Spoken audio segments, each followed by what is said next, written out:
शेंगदाणे कढीपत्ता एकत्र करून चटणी करणार आहे आपण. आता शेंगदाणे खूपच भाजून घ्यायचे.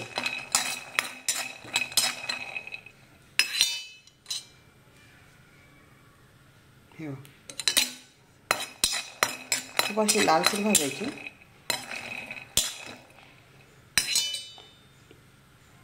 खूप छान होते चटणी.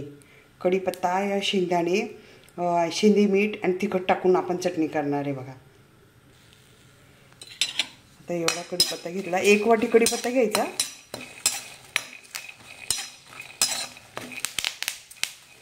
पाण्याने पहिले स्वच्छ धुवून घ्यायचा कढीपत्ता. कोणी असं वाळून ठेवतं, पण असं ठीक आहे, थोडंसं ओलसं असलं ना तरी काही. आता पावसाळा आहे ना, चालतं असं. आणि खराब होत नाही ती, 8 दिवसही छान राहते.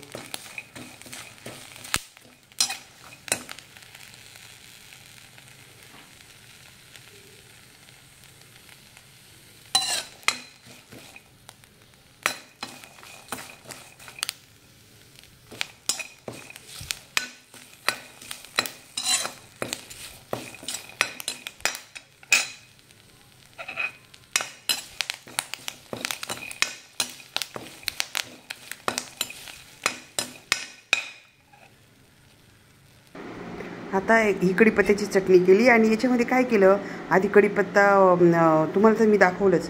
शेंगदाणे थोडे भाजून घेतले, थोडं कढीपत्ता घेतला, 1 वाटी कढीपत्ता घेतला आणि अर्धी वाटी शेंगदाणे घेतले.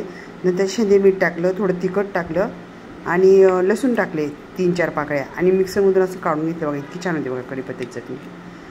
आणि थोडं असं राहू द्यायचं. आता ही गरम आहे थोडीशी, मिक्सरमधून काढल्यामुळे अशा भांड्यातनं काढून घ्यायचं. हे बघा असं काढून घेतलं बघा.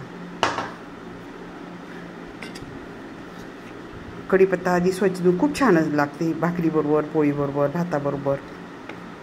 तुम्ही करून बघा, शेअर करा. थँक्यू.